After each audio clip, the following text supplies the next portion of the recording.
great. Yeah, and I'm glad you mentioned the revenue, because revenue sharing, that's one of the things that you can have in a triple net lease. These triple net leases are very heterogeneous.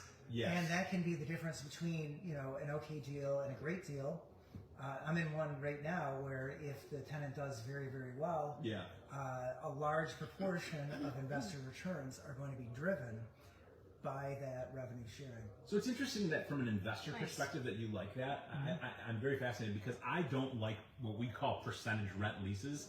They're called percentage rent leases because in the lease there's a clause that says that if the tenant hits this break point, or however it's done, you get a certain percentage of the rent. Very common in pharmacies, although they almost never hit that place, that break point. Also very common in fast food restaurants. The downside there, George, is that lenders don't like it and buyers don't like it because it's not dependable rent. Right. Absolutely. Right.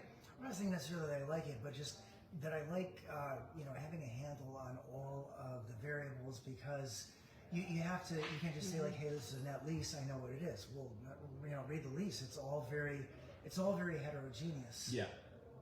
I think you're absolutely right. There's, like I was saying earlier, there's no boilerplate or standard for a lot of these issues, and that's why I think it's so important to work with a great broker, because you're going to want someone who knows where to look in that lease. I mean, some of these leases are 80, 90, 100 pages, and there could be one little clause or one amendment that you don't see, right? That's the difference between one deal and the next. Sure. So you work, you said you work nationwide. Yes. And then people come to you and you work with sellers and buyers? Correct. Mostly sellers, but I will represent on most of my deals the buyer. I also represent the buyer as well. And then for buyers that I've worked with and I have a relationship with, I will represent them and we'll go out to the market and look for property. But most of my business is the genius of it is from the listing.